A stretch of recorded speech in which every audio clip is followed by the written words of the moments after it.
The Indian tradition, Hinduism, one of the greatest, longest, oldest religious philosophies on the planet. No question about that. Um, my favorite being, the Sutras of Patanjali. I think he was prescient in his prediction about what would happen with private property and how that would become the measure of spiritual normalcy, which of course is, he pointed it out, is complete fallacy. It's not how the universe would measure healthy spirituality by what you own, physical property. So that's a brief. There's philosophically speaking, there are ideas on God, Vishnu and Lakshmi, the creative, destructive element woven into one supreme being. I think that's a highly advanced theological thinking. I guess we're in 2016 where I started to really have issues with it. As far as I know, there's not a university or scholar in India that has convinced anybody in the scientific community that anything in their religion is scientifically accurate, demonstratable, repeatable. I just don't believe that this has happened.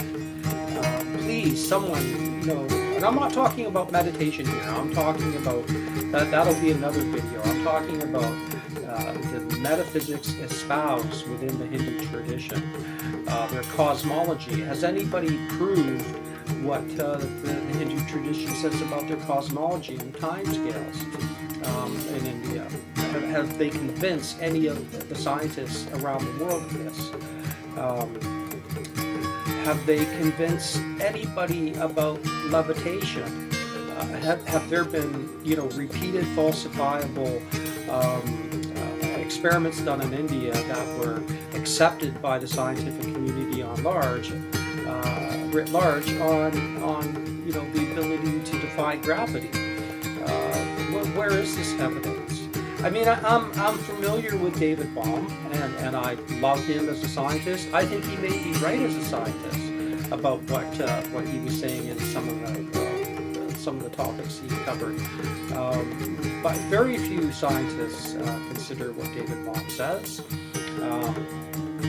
You get into people like Deepak Chopra and people like that, the Tao of Physics, Capra, I believe,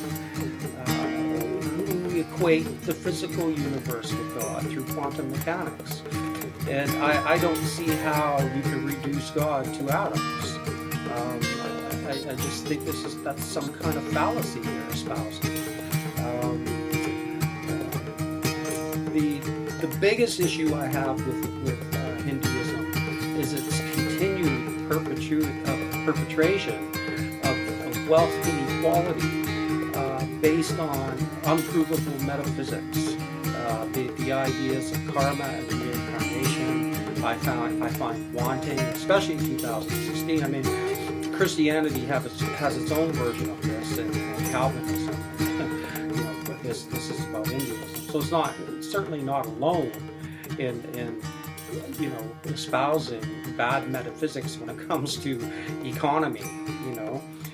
So to me, this is my greatest critique of the Hindu tradition, and I believe that that the new aristocracy in the West, the oligarchs, have adopted this metaphysics and are implementing a neo-aristocracy and a neo-feudalism based on unprovable and what I believe are terrible metaphysics. Okay, well, I mean, I could go on and on this one. Yes, fantastic ideas within the Hindu tradition as it relates to consciousness, but just loaded with tons and tons of fallacy and error too, in my opinion. AndrewMarkmusic.com on Hinduism. Peace out.